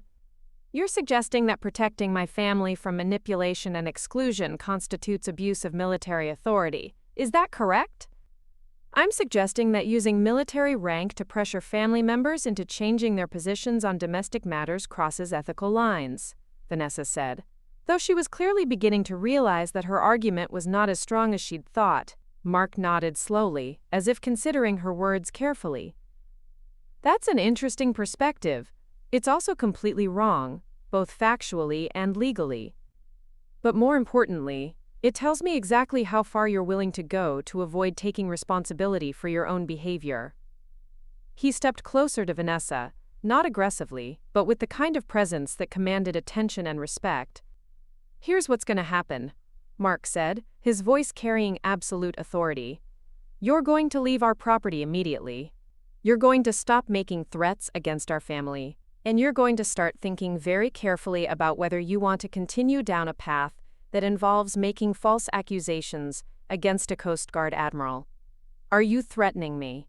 Vanessa asked, but her voice was small and uncertain. "I'm stating facts," Mark replied, using her own words against her. "About how communities respond to people who make unfounded allegations against military personnel in positions of responsibility." The tables had turned completely. Vanessa had come here expecting to intimidate and pressure me while Mark was away, but instead, she'd found herself facing both of us united and completely prepared for her tactics. "This family will survive your attempts to control it," Mark continued, "but I'm not sure your reputation will survive the consequences of the choices you're making. You might want to think about that before you decide on your next move." Vanessa looked between Mark and me, clearly trying to find some angle of attack or leverage that she hadn't already exhausted. But we presented a united front, supported by the facts and backed by principles that she couldn't manipulate or undermine. "Fine," she said finally, her voice tight with barely controlled fury. "But don't think this changes anything fundamental about the situation. There are still consequences to the choices you're making." "Yes," Mark said calmly, "there are, and you're about to experience some of them." Vanessa turned and walked away without another word, her heels clicking against the walkway with the sharp rhythm of someone who'd lost a battle she'd expected to win easily. We watched from the porch as she got into her BMW and drove away, her departure marking the end of her attempt to use intimidation and manipulation to control our family's decisions. After she was gone, Mark and I stood on the porch for a moment, listening to the sound of waves against the shore and feeling the Pacific breeze that usually brought peace but today felt more like relief. "How did it really go with my parents?" I asked. Mark's smile was genuine and satisfied. "Better than I'd hoped. Your father was genuinely shocked when I told him about Vanessa's threats and Derek's marketplace confrontation. Your mother was upset that she'd been manipulated into asking you to exclude Lily without understanding the full context." "So they're on our side?" "They're on Lily's side," Mark said, "which amounts to the same thing. Your father said he wanted to have a conversation with Vanessa about her behavior, and your mother said she was embarrassed that she'd ask you to compromise on including their granddaughter in family celebrations." I felt a wave of relief wash over me, followed immediately by sadness about how fractured our family relationships had become. But there was also a sense of clarity and resolution that came from finally understanding where everyone stood. "What happens now?" I asked. Mark was quiet for a moment, his strategic mind obviously working through possibilities and contingencies. "Now we prepare for the anniversary party, and whatever Vanessa decides to do next. But we do it knowing that we have your parents' support, and that we've documented everything that's happened so far. Do you think she'll try something at the party?" "I think she'll try something before the party," Mark said. "Vanessa's not the type to wait for public events to make her moves. She'll want to regain control of the situation before we all end up in the same room together." As if responding to his prediction, my phone buzzed with a text message from an unknown number. The message was brief but ominous. "Some bridges can't be rebuilt once they're burned. Last chance to reconsider your position." Mark read the message over my shoulder, his expression darkening. "Screenshot that and add it to our documentation file. Vanessa's moving into direct threat territory, which means she's getting desperate." "Should I be worried?" I asked. Mark put his arm around my shoulders, solid and reassuring in the way that had anchored me through 8 years of military life and all its uncertainties. "You should be prepared," he said, "but not worried. Desperate people make mistakes, and when Vanessa makes hers, we'll be ready for it." That evening, after Lily was in bed, Mark and I sat at our kitchen table reviewing everything that had happened and planning our approach for the anniversary party. It felt surreal to be strategizing for a family celebration like a military operation, but Vanessa had turned our personal relationships into a battlefield where careful planning was the difference between victory and defeat. "The key," Mark explained as he updated our documentation file, "is to control what we can control and be prepared for variables we can't predict. We know Vanessa will try something, but we don't know exactly what. What can we control? I asked. Our behavior, our responses, our documentation, and our support network, Mark said. We make sure Lily is well rested and comfortable before the party. We arrive prepared for whatever scenarios Vanessa might create. And we make sure your parents and other family members understand the real situation before she has a chance to spin events in her favor. It was a comprehensive approach that addressed both the immediate challenges and the longer-term implications of our conflict with Vanessa. But it also represented a fundamental shift in how we approached family relationships. From the diplomatic harmony I'd always tried to maintain, to the strategic protection that Mark's military background had taught him was sometimes necessary. As we finalized our plans for the anniversary party, I realized that whatever happened next would determine not just our relationship with Vanessa, but the entire future dynamic of our extended family. We were fighting for more than just Lily's inclusion in family events. We were fighting for the principle that family love should be unconditional, and that manipulation tactics had no place in relationships that were supposed to be based on trust and affection. The war for our family's soul was about to reach its climax, and we were as ready as we could possibly be for whatever Vanessa decided to throw at us next. The anniversary party was scheduled to begin at 6 o'clock Saturday evening at the Monterey Bay Golf Club, an upscale venue that Vanessa had selected specifically because it would photograph well for social media and impress the influential guests she'd invited. Mark and I arrived at 5:45, early enough to establish our presence but not so early that we'd appear anxious or defensive. Lily looked adorable in the navy blue dress with white flowers that we'd chosen specifically because it was both elegant and practical for a toddler who might need to move around during a long evening. Her dark hair was pulled back with a matching ribbon, and she carried a small bouquet of flowers that she'd helped pick from our garden that morning as a gift for her grandparents. "Remember what we talked about?" Mark said quietly as we walked toward the entrance, Lily holding both our hands and skipping between us with excitement. "Stay calm. Document everything, and don't let anyone provoke you into losing your composure." The golf club's main dining room had been transformed into an elegant celebration space, with round tables covered in crisp white linens, centerpieces of white roses and eucalyptus, and soft lighting that created an atmosphere of refined sophistication. A string quartet played classical music in one corner while uniformed servers circulated with champagne and hors d'oeuvre. My parents stood near the entrance greeting guests, both of them dressed in their finest attire and beaming with the joy of people celebrating 40 years of marriage surrounded by family and friends. When they saw us approaching, their faces lit up with genuine warmth, and I felt some of the tension in my shoulders ease. "Natalie, Mark, you look wonderful," Mom said, embracing each of us warmly before kneeling down to Lily's level. "And don't you look like a princess tonight, sweetheart?" Lily giggled and presented her bouquet with the serious ceremony of someone performing an important ritual. "These are for you and Grandpa Bob," she announced. "From our garden." "They're beautiful," Dad said, accepting the flowers with the kind of reverence that made Lily beam with pride. Just like the little girl who picked them. The interaction was warm and natural, exactly the kind of family moment that should have characterized the entire evening.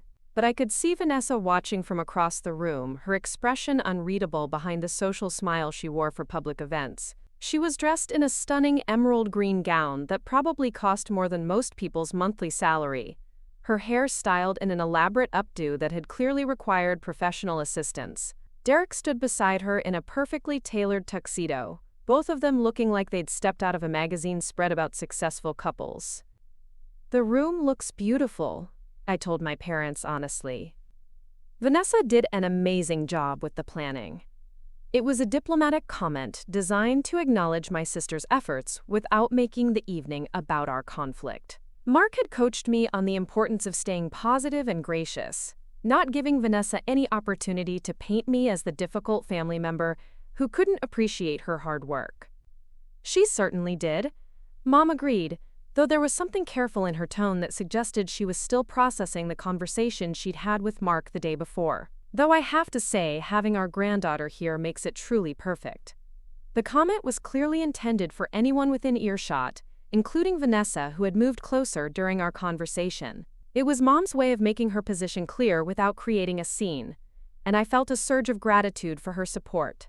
"Lily was so excited about celebrating with you and Dad," Mark said, his voice carrying just enough authority to remind everyone present that he was not just family but a respected military leader. "She's been practicing her party manners all week." As if on cue, Lily executed a perfect curtsy that she'd been working on with Mark's help, her small face serious with concentration. Several nearby guests noticed and smiled, and I could see other family members gathering around to admire how grown-up she looked. Vanessa approached our group with the measured steps of someone making a calculated entrance. Her smile was camera-ready perfect, but I could see the tension around her eyes that suggested she was operating under significant stress. "Natalie, Mark," she said warmly, as if our recent confrontations had never happened. "I'm so glad you could make it. And Lily, don't you look absolutely precious?"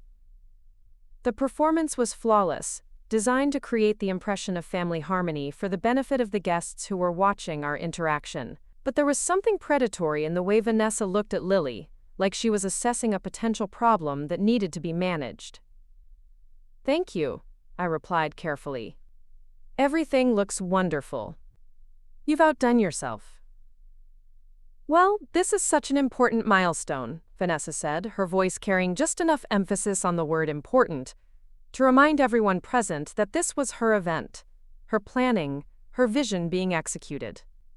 "I wanted to make sure it was absolutely perfect for Mom and Dad."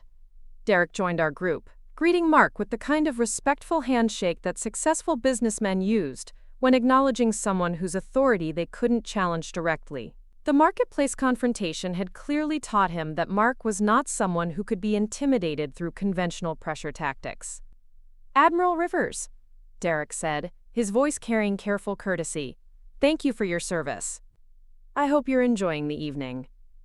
"Just getting started," Mark replied with the kind of diplomatic pleasantness that didn't commit to anything beyond basic civility. "It's a beautiful celebration." The conversation continued in this vein for several more minutes, everyone performing their roles in the family harmony theater while carefully avoiding any reference to the conflicts that had brought us to this point. It was exhausting and artificial, but it was also necessary to get through the evening without creating a scene that would overshadow my parents' anniversary. As the cocktail hour progressed, I found myself relaxing slightly. Lily was being admired by relatives and family friends, behaving perfectly as she charmed adults with her vocabulary and manners. Mark circulated through the room with easy confidence, engaging in conversations about Coast Guard operations and community service that reminded everyone present exactly who they were dealing with. But I should have known that Vanessa wouldn't be content with a peaceful evening. The first sign of trouble came during dinner, when I noticed that our assigned table was positioned at the far edge of the room, away from the head table where my parents sat with their closest friends and family members. The seating arrangement was clearly intentional, designed to minimize Lily's visibility during the formal parts of the evening. It was subtle enough that most guests wouldn't notice, but obvious enough to send a message about our family's relative importance in Vanessa's hierarchy. "Interesting table placement," Mark observed quietly as we took our seats. "Feels like we're being managed." "At least we're together," I replied, settling Lily in her booster seat and helping her arrange her napkin. "And she can't control how we behave from over there." The dinner service proceeded smoothly, with Lily eating her meal with minimal assistance and charming our table mates with her polite conversation. I was beginning to think that we might actually get through the evening without incident when the speeches began. Dad spoke first, thanking everyone for celebrating with them and sharing some humorous stories about 40 years of marriage that had the entire room laughing. Mom followed with her own remarks about family, love, and the importance of having people who supported you through life's challenges. Then Vanessa took the microphone. "Good evening, everyone," she began, her voice carrying the practiced confidence of someone comfortable with public speaking. "As many of you know, I had the privilege of organizing tonight's celebration, and I wanted to share some thoughts about what family means." The opening was standard enough, but something in Vanessa's tone put me on high alert. Mark must have sensed it too, because I felt his hand find mine under the table, a silent reminder to stay calm and document whatever was about to happen. "Family," Vanessa continued, "is about more than just blood relationships. It's about shared values, mutual respect, and the willingness to put the good of the group above individual desires. The words sounded noble on the surface, but I could hear the subtext clearly. Vanessa was positioning herself as the defender of family values against those who would prioritize their own wants over group harmony. Sometimes, she said, her gaze sweeping across the room but lingering pointedly on our table, family members face difficult decisions about how to balance personal preferences with what's best for everyone involved. Several guests were beginning to look uncomfortable, sensing that this speech was heading somewhere beyond standard anniversary celebration remarks. But Vanessa was too skilled a speaker to make her intentions obvious to casual observers. Tonight, as we celebrate Mom and Dad's remarkable marriage, I want to acknowledge the sacrifices that family members make for each other. The willingness to compromise, to consider the broader impact of our choices, to sometimes put aside what we want for what the family needs. Mark's grip on my hand tightened slightly.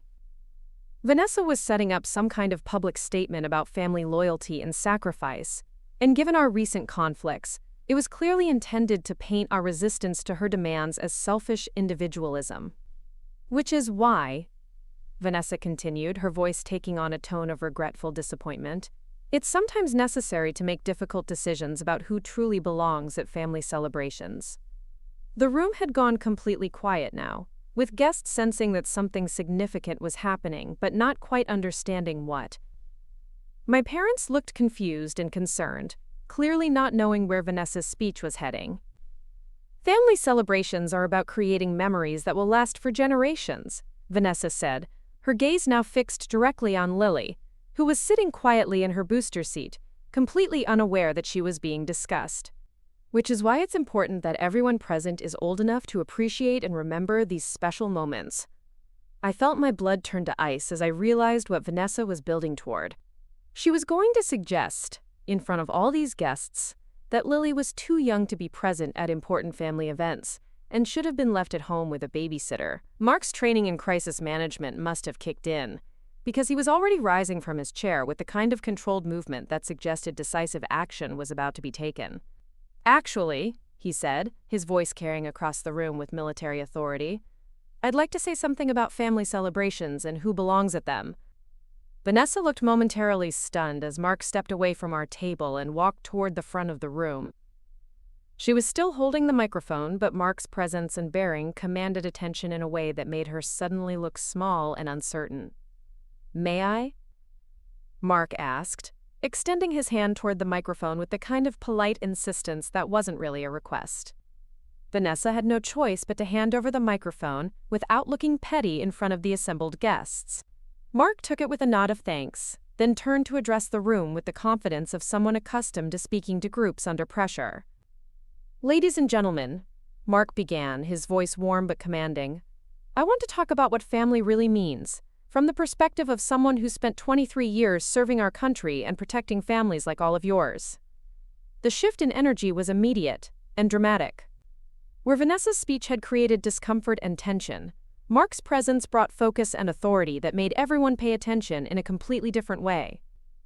In the Coast Guard, Mark continued, we have a saying, Semper Paratus, which means always ready to serve, always ready to sacrifice, always ready to protect those who can't protect themselves. I could see where he was heading with this, and I felt a surge of pride at his strategic brilliance. He was reframing the entire conversation about family loyalty and values, using principles that no one in the room could argue with. And when I look at this family, Mark said, his gaze sweeping across the room before settling on Lily, who was watching him with rapt attention, I see those same values. I see people who are always ready to support each other, to celebrate each other's successes, to include rather than exclude. The contrast with Vanessa's message was stark and unmistakable. Where she had been building toward exclusion and conditional belonging, Mark was celebrating inclusion and unconditional family love. Which is why, Mark continued, I'm so grateful that our daughter Lily gets to grow up surrounded by grandparents who love her unconditionally, extended family who celebrate her presence, and a community that understands that the youngest members of our families are often the most important. He paused to let that sink in, then continued with the kind of emotional sincerity that came from genuine conviction rather than calculated manipulation. Because in 20 years, when Lily is telling her own children about her great-grandparents' anniversary party, she won't remember the decorations or the menu or the guest list. She'll remember feeling loved, feeling included, feeling like she belonged in this family from the very beginning. The applause that followed was spontaneous and heartfelt, led by my parents and spreading throughout the room as guests responded to Mark's message about family love and inclusion. Lily clapped along enthusiastically, not understanding the full context but recognizing that her daddy had said something important that made people happy. Vanessa stood frozen near the front of the room, her carefully planned speech completely derailed by Mark's intervention. She'd been outmaneuvered by someone who understood public communication far better than she did, and the contrast between their messages had made her intentions obvious to everyone present. As Mark returned to our table, he handed the microphone back to the event coordinator rather than to Vanessa, effectively ending her opportunity to continue her speech. The message was clear. Her platform had been revoked, and any attempt to continue would look petty and vindictive. But Vanessa wasn't finished. As the applause died down and conversations resumed, she made her way over to our table with the kind of determined stride that suggested she was beyond caring about appearances. "That was quite a performance," she said quietly, her voice tight with barely controlled fury. "Very inspiring words about family inclusion." "They weren't just words," Mark replied calmly. "They were principles. The same principles that guide how we raise our daughter, and how we treat our family members." "Principles," Vanessa repeated, her voice dripping with disdain. "Is that what you call it when you humiliate someone in front of their entire extended family and social circle?" "I call it what it is," Mark said. "Protecting my family from public manipulation and ensuring that the right message about family values gets heard." Several guests at nearby tables were trying not to stare, but it was obvious that Vanessa's confrontation with Mark was drawing unwanted attention. The smart strategic move would have been to retreat and regroup, but Vanessa's anger was overriding her usual calculation. "You think you've won something here," she said, leaning closer to our table. "But you have no idea what you've actually accomplished." "Enlighten me," Mark said, his voice carrying the kind of calm challenge that invited opponents to reveal their true intentions. Vanessa glanced around the room, noting the attention their conversation was attracting, then leaned even closer so her words would only be audible to our table. "You've just made it clear to everyone in this room that you think family loyalty is optional," she said. "That military rank gives you the right to override family decisions. That your individual preferences matter more than group harmony." It was a desperate attempt to reframe Mark's speech as divisive rather than unifying, but the logic was so twisted that it revealed how far Vanessa had moved from rational argument into pure emotional reaction. "Actually," I said, speaking for the first time since the speeches began, "he's made it clear that family loyalty means protecting the most vulnerable members of the family, not excluding them to make others comfortable." Vanessa's attention snapped to me with laser focus, and I could see her calculating whether she could afford to escalate further without completely destroying her reputation in front of these guests. "Vulnerable?" she said, her voice rising slightly. "Is that what you call a child who disrupts family events and requires constant supervision?" The accusation was loud enough that several nearby tables could hear it clearly, and I saw heads turning as guests realized that a serious family conflict was playing out in the middle of the anniversary celebration. "I call her what she is," I said, my voice steady despite the anger building in my chest. "A well-behaved 2-year-old who's done nothing tonight except charm everyone she's met and make her grandparents proud." "Yet," Vanessa said, the single word carrying a wealth of implied threat. "That's when it happened." Lily, who had been sitting quietly in her booster seat throughout this entire exchange, suddenly stood up and walked around the table toward Vanessa. Her movement was so unexpected that all of us froze, unsure what she was planning to do. Lily stopped directly in front of Vanessa and looked up at her with the serious expression she wore when she was trying to understand something complicated. "Why are you mad at Mama?" she asked, her voice carrying the clear, innocent curiosity that only young children possessed. The question hung in the air like a challenge. Here was the child that Vanessa had been portraying as a disruptive threat, asking a simple, honest question about adult behavior that made no sense from a 2-year-old's perspective. Vanessa stared down at Lily, clearly struggling to find a response that wouldn't make her look cruel in front of the watching guests. How do you explain to a toddler that you think she doesn't belong at family celebrations? How do you justify excluding a child who's done nothing wrong except exist? "I'm not mad at your mama, sweetheart," Vanessa said finally, her voice artificially sweet in the way adults sometimes used when they were performing kindness rather than feeling it. "Then why are you using your angry voice?" Lily asked with devastating directness. Several people at nearby tables were now openly watching the exchange, and I could see my parents making their way over to see what was happening. Vanessa was trapped in a conversation with a 2-year-old who was innocently exposing the hollowness of her position. "Sometimes grown-ups have to talk about complicated things," Vanessa said, clearly trying to end the conversation without looking like she was dismissing a child. "Are you sad?" Lily asked, tilting her head with the empathetic concern that children sometimes showed when they sensed adult distress. The question seemed to catch Vanessa completely off guard.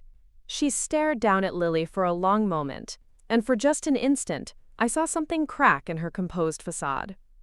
Something vulnerable and painful that she usually kept hidden behind her need for control and success. "Sometimes grown-ups get sad when things don't go the way they planned," Vanessa said quietly, and for the first time in our entire conflict she sounded like she was telling the truth. Lily considered this seriously, then reached up and patted Vanessa's hand with the gentle comfort that children offered when they wanted to make someone feel better. "It's okay," she said simply. "Mama says parties are supposed to make people happy." The gesture was so pure and innocent that it seemed to break something fundamental in Vanessa's defensive stance. She looked down at Lily's small hand on hers, then up at the room full of people who had witnessed this exchange, then back at our table where Mark and I sat watching. "Yes," Vanessa said softly. "Parties are supposed to make people happy."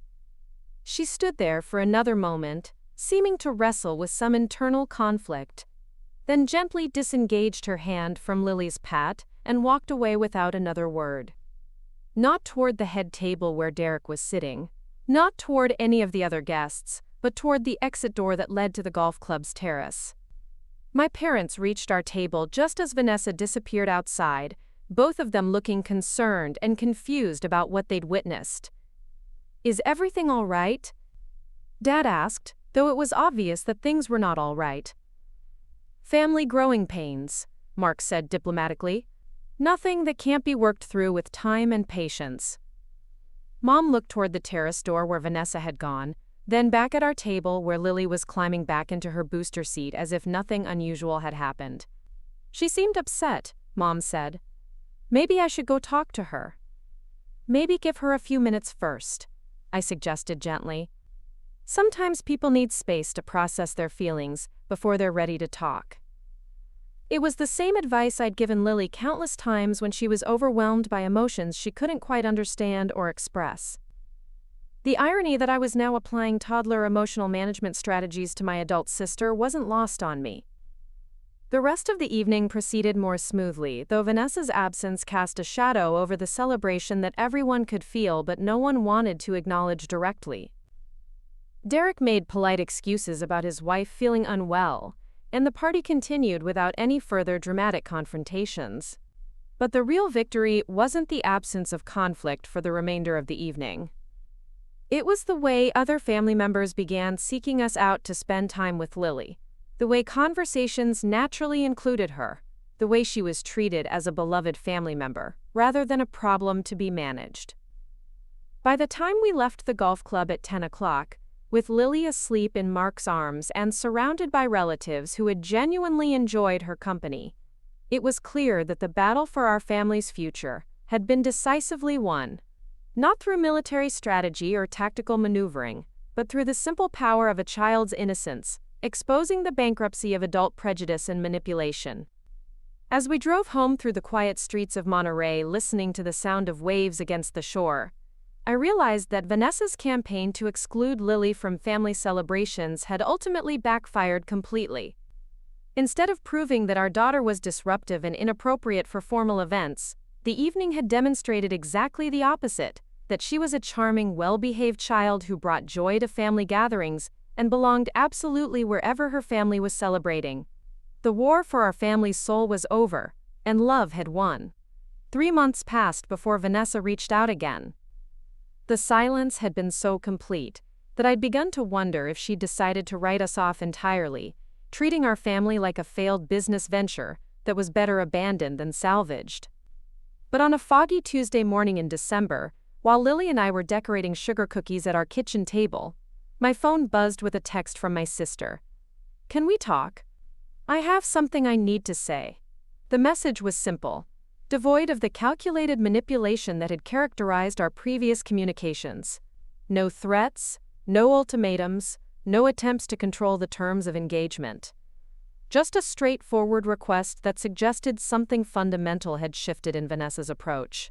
I showed the message to Mark when he came home from the Coast Guard station that evening. He studied it with the same careful attention he gave intelligence reports, looking for hidden meanings and potential tactical implications. "What's your instinct?" he asked, settling into the chair across from me while Lily worked on a puzzle at our feet. "That she's genuinely asking instead of demanding," I said. "Which is different enough to be worth considering." Mark nodded slowly. The anniversary party had marked a clear victory for our position, but it had also left unresolved questions about the long-term dynamics of our extended family. Vanessa's public breakdown and subsequent disappearance from family communications had created a vacuum that everyone was trying to navigate. "Where do you want to have this conversation?" Mark asked. "Neutral ground might be better than our house or hers." "Actually," I said, surprised by my own response, "I think our house is exactly right. If she wants to rebuild a relationship with our family, she needs to be comfortable in our space, on our terms." I texted Vanessa back that evening, inviting her to come over Saturday afternoon. The 3-day delay was intentional, giving all of us time to prepare mentally and emotionally for whatever conversation was about to happen. When Saturday arrived, I found myself feeling calmer than I'd expected. The past 3 months had been peaceful in ways I hadn't realized our family life was missing. Without the constant tension of managing Vanessa's demands and manipulation, Mark and I had settled into rhythms that felt natural and sustainable. Lily had continued to thrive, her vocabulary expanding daily and her confidence growing as she explored the world without anyone suggesting she was too much or too disruptive. We'd attended several family gatherings during the holidays, and she'd been universally welcomed and celebrated by relatives who seemed genuinely happy to include her. Vanessa arrived at 2 o'clock sharp, driving her BMW but parking in our driveway instead of on the street, like she had during her surveillance mission months earlier. She wore jeans and a simple sweater, a dramatic departure from the power suits and designer dresses that had been her uniform during our previous confrontations. When I opened the door, I was struck by how different she looked. Thinner, certainly, but also somehow softer around the edges.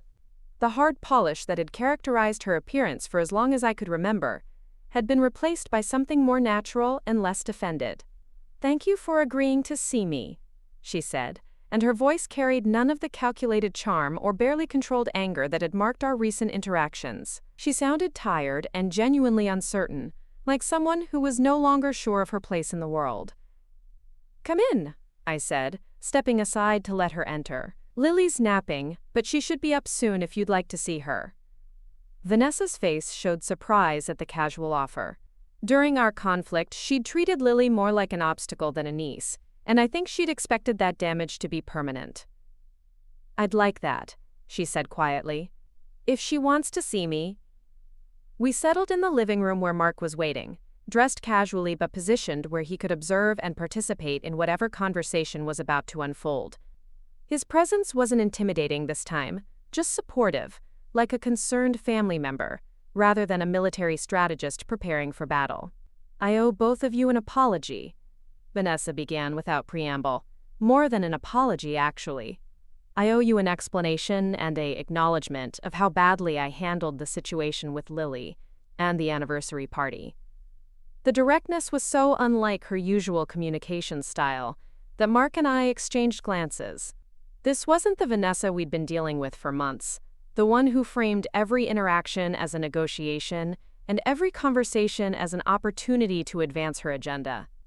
"I've been seeing a therapist," Vanessa continued, her hands folded in her lap in a gesture that reminded me suddenly of our mother. "Dr. Martinez, recommended by my doctor after I had what I guess you'd call a breakdown following the anniversary party." She paused, looking around our living room with the kind of attention people paid to spaces when they were trying to understand something fundamental about the people who lived there.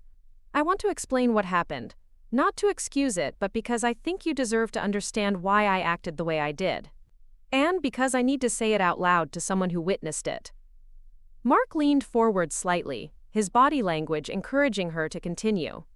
Years of debriefing Coast Guard operations had taught him the importance of letting people tell their stories completely, before asking questions or offering analysis. "When Lily was born," Vanessa said, "I felt something I'd never experienced before. Not jealousy exactly, but this overwhelming sense that something fundamental had shifted in our family structure. And I didn't know how to navigate it." She looked directly at me for the first time since sitting down, and I could see genuine pain in her expression. "You became a mother so naturally, so confidently. You and Mark created this beautiful family unit that seemed complete and self-sufficient. And for the first time in my life, I wasn't the successful sister, the one who had everything figured out and under control." The admission was raw and vulnerable, in ways that the old Vanessa would never have allowed herself to express. I could see how much courage it was taking for her to expose these feelings to people she'd been in conflict with for months. "Chloe and I don't have the relationship you have with Lily," Vanessa continued, her voice growing quieter. "We never did. I approached motherhood like a business project, focused on providing advantages and opportunities instead of connection and affection. And watching you with Lily made me realize how much I'd missed, how much I'd failed at the most important relationship in my life." I felt my throat tighten with unexpected emotion. The sister I was hearing now was someone I recognized from our childhood, before success and social climbing had hardened her into someone focused more on image than relationships. "So when the anniversary party planning started," Vanessa said, "I convinced myself that I was protecting the family's reputation and maintaining standards. But really I was trying to diminish what you'd built, because it highlighted what I hadn't been able to create with my own daughter." Mark cleared his throat gently. "What changed?" he asked. "What made you see the situation differently?" Vanessa smiled ruefully, and for a moment she looked like the big sister who had taught me to ride a bike and helped me with math homework before life had made us competitors instead of allies. "Lily did," she said simply, when she asked me why I was mad at her mama, and then offered comfort when I said sometimes grown-ups get sad when things don't go as planned. It broke something open in me that I'd been keeping locked away for years. She paused, and I could see her gathering courage for what came next. Here was this beautiful, innocent child offering kindness to someone who had been trying to exclude her from family celebrations. Someone who had never shown her anything but love and acceptance was trying to comfort the adult who had been treating her like a problem to be solved. The memory of that moment was still vivid for all of us. Lily's simple gesture of patting Vanessa's hand had been more powerful than any speech or strategic intervention, cutting through layers of adult complication to reveal the fundamental truth about who was acting with love and who was acting from fear. "I realized that night that I had become someone I didn't recognize," Vanessa continued. "Someone who would try to exclude a 2-year-old child from family events because her presence reminded me of my own failures as a mother and family member." We sat in silence for a moment, processing the weight of her words. This wasn't the calculated apology of someone trying to regain strategic advantage. This was genuine remorse from someone who had done serious self-examination and emerged with painful but necessary insights. "Where do we go from here?" I asked gently. "I don't know," Vanessa admitted. "I'd like to try to build a real relationship with Lily if you'll let me. Not as someone managing her behavior or setting conditions for her inclusion, but as an aunt who wants to know her niece and maybe learn something about how families are supposed to work." The request was humble and uncertain, so different from the demands and ultimatums that had characterized our previous interactions. But it was also genuine in ways that felt worth exploring. "I'd like that too," I said, "but it has to be on Lily's terms." She's the one who decides how much contact she's comfortable with and how quickly relationships develop. Of course, Vanessa said quickly. I wouldn't want it any other way. I need to earn her trust, not demand it. As if summoned by our conversation, we heard the sound of small feet on the stairs, followed by Lily's voice calling for me as she woke up from her nap. Within moments, she appeared in the living room doorway, her hair mussed from sleep and carrying the stuffed elephant that was her current favorite companion. When she saw Vanessa, Lily stopped and studied her with the careful assessment that young children used when encountering adults whose intentions weren't immediately clear. But there was no fear in her expression, just curiosity about why the lady from the party was sitting in our living room. "Hi, Lily," Vanessa said softly. "I came to visit with your mama and daddy. Is that okay with you?" Lily considered this question seriously, then walked over to where Mark was sitting and climbed into his lap, her default position when she needed to observe new situations from a place of complete safety. "Are you still sad?" she asked Vanessa with the directness that had made their previous encounters so powerful. "Sometimes," Vanessa admitted, "but I'm working on understanding why I get sad and how to feel better about things." "Mama says talking about feelings helps," Lily offered, settling more comfortably against Mark's chest. "Your mama is very smart," Vanessa said, and for the first time since arriving, she smiled with genuine warmth instead of social politeness. What followed was perhaps the most natural conversation we'd had as a family in years. Lily gradually warmed up to Vanessa's presence, eventually agreeing to show her the puzzle she'd been working on and the pictures she'd painted that week. Vanessa responded with authentic interest and appropriate enthusiasm, not the performative charm she'd used during previous family interactions. As the afternoon progressed, I found myself watching Vanessa with new eyes. This version of my sister was someone I remembered from our childhood but hadn't seen in years. Someone who could be genuinely curious about other people instead of constantly calculating how interactions served her agenda. "I should probably go," Vanessa said as evening approached. "But I was wondering if maybe, sometime, you might let me take Lily to do something fun. The aquarium, or the beach, or whatever she'd enjoy. With you, of course," she added quickly. "I know I need to earn back your trust before you'd be comfortable leaving her with me alone." The request was thoughtful and realistic, acknowledging both Lily's interests and the boundaries that needed to be rebuilt gradually. "I think she'd like that," I said. "The aquarium is one of her favorite places, and they have a new jellyfish exhibit that she's been wanting to see." "Could we maybe plan something for next weekend?" Vanessa asked, then caught herself. "I mean, if that works with your schedule. I don't want to impose or assume anything." The careful deferral to our family's preferences was such a departure from her previous approach that it almost made me smile. This was what consideration looked like when it was genuine instead of calculated. After Vanessa left, Mark and I spent the evening talking about the conversation and what it might mean for our family's future. Lily played quietly nearby, occasionally adding her own observations about the visit with the matter-of-fact wisdom that children sometimes displayed. "She seemed nicer today," Lily announced during dinner, "not like at the party." "People can change," Mark explained, "especially when they work hard to understand their feelings and learn better ways to treat other people." "Like when I learned not to hit when I'm mad?" Lily asked. "Exactly like that," I said, struck by how perfectly she'd captured the essence of what Vanessa was trying to accomplish. Sometimes grown-ups have to learn better ways to handle their emotions too. The aquarium visit the following weekend went better than I'd dared to hope. Vanessa arrived promptly, dressed casually and carrying a small backpack with snacks and activities that she'd clearly researched specifically for toddler attention spans. She let Lily set the pace, following her interests rather than trying to direct the experience according to some predetermined agenda. Watching them together in front of the jellyfish tank, I saw glimpses of the aunt relationship that could develop if Vanessa continued working on herself and building genuine connection instead of trying to manage appearances. "Look, Aunt Vanessa," Lily said, pressing her hands against the glass as a moon jelly drifted past. "It's dancing!" "It is beautiful," Vanessa agreed, kneeling down to Lily's eye level to share her perspective. "Do you know what jellyfish eat?" The question led to an animated discussion about marine biology that lasted through most of our visit. with Vanessa demonstrating the kind of authentic interest in Lily's curiosity that builds real relationships between adults and children. By Christmas, a new rhythm had emerged in our extended family relationships.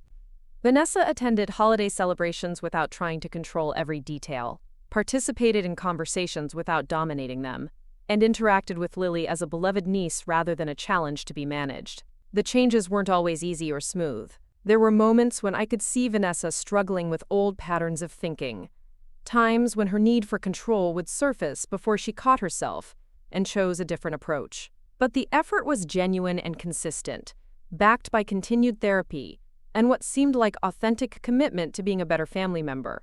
Derek, interestingly, had become more relaxed and pleasant as well, as if Vanessa's emotional growth had given him permission to be less defensive and performative in social situations. Their marriage seemed to be benefiting from whatever personal work Vanessa was doing, becoming more collaborative and less focused on maintaining public image. The most significant change, though, was in Vanessa's relationship with her own daughter. During a family barbecue in March, I watched Chloe actually seek out conversation with her mother instead of avoiding her, and I saw Vanessa responding with genuine interest in her daughter's thoughts and feelings, rather than immediately offering advice or correction. "She's been different," Chloe confided to me while we were setting the table together. "Like, actually asking me about stuff I care about instead of just telling me what I should be doing better." The transformation wasn't complete or perfect, but it was real and meaningful. Vanessa was learning to be present with people, instead of constantly working angles, to offer support instead of management, to accept family members as they were instead of trying to shape them into what she thought they should become. On a warm evening in May, as we sat on our back deck watching Lily water the vegetable garden she'd helped plant, Mark brought up something that had been on both our minds. "Do you think she's really changed?" he asked. "Or is this just a very sophisticated long-term strategy?" It was a fair question. Vanessa's capacity for manipulation had been so well developed that it was reasonable to wonder whether her apparent transformation was genuine or simply a more subtle approach to achieving the same goals. "I think she's really changed," I said after considering it carefully, "because the person she's become doesn't serve her old agenda at all. The Vanessa who wanted to control family dynamics and exclude Lily wouldn't invest this much effort in building a genuine relationship with a toddler who offers her no social advantage." Mark nodded, watching Lily carefully spray water on tomato plants that were already showing early signs of fruit. "Plus," I continued, "you can't fake the kind of patience and interest she's showing with Lily. Children are too good at sensing authenticity. If this were performance, Lily would know it and respond accordingly." But Lily had embraced her relationship with Vanessa wholeheartedly, talking about Aunt Nessa with the same affection she showed for other beloved family members. Children's instincts about adult intentions were rarely wrong, and Lily's comfort with Vanessa was perhaps the strongest evidence that the changes were genuine. That evening, as we tucked Lily into bed and listened to her prayers that included thanks for her family, her garden, and her nice Aunt Nessa, I felt a profound sense of gratitude for how our story had evolved. The conflict that had begun with threats and manipulation had ultimately led to healing and growth that benefited everyone involved. Vanessa had been forced to confront the emotional patterns that were damaging her relationships and preventing her from experiencing genuine connection with family members. We had learned to set boundaries and protect our family's well-being without sacrificing our capacity for forgiveness and reconciliation. Most importantly, Lily had grown up knowing that she was unconditionally loved and welcomed by her family, that her presence brought joy rather than complication, and that the adults in her life would protect her right to belong without requiring her to earn that belonging through perfect behavior. As Mark and I sat in our living room that evening, listening to the sound of waves against the shore and feeling the peace that came from having fought for what mattered and emerged with our family stronger than before, I realized that our story wasn't really about winning or losing a conflict with Vanessa. It was about the power of standing firm in love when that love was challenged, about refusing to compromise on what mattered most, even when compromise seemed easier, and about the possibility of redemption and growth even in relationships that seemed beyond repair. The little girl sleeping upstairs would grow up knowing that she was worth fighting for, that family meant inclusion and acceptance, and that love could triumph over fear when people were brave enough to choose it consistently. And the aunt who had once tried to exclude her was now someone who celebrated her presence and contributed to her sense of belonging in the world. Sometimes the greatest victories weren't about defeating opponents but about transforming them into allies. Sometimes the most powerful response to manipulation was simply refusing to participate in it. And sometimes the most profound changes happened not through grand gestures but through the patient, consistent choice to prioritize love over control, inclusion over exclusion, and healing over revenge. Our family had been tested by conflict and emerged not just intact but stronger, more authentic and more committed to the values that made us who we were. The war for our family's soul had been won not through strategy or tactics, but through the simple revolutionary act of loving unconditionally and refusing to let anyone convince us that love should have conditions. As I watched the lights of fishing boats move slowly across the dark bay, I thought about all the families navigating their own conflicts, facing their own choices between love and control, inclusion and exclusion. Our story was one example of what became possible when people chose courage over comfort, authenticity over appearance, and genuine connection over social advantage. The future stretched ahead of us, full of ordinary moments and extraordinary possibilities, anchored by the knowledge that we had built something worth protecting and strong enough to withstand whatever challenges might come next. Lily would grow up secure in her place in the world, Vanessa would continue growing into the person she was meant to be, and Mark and I would face whatever came next as we always had.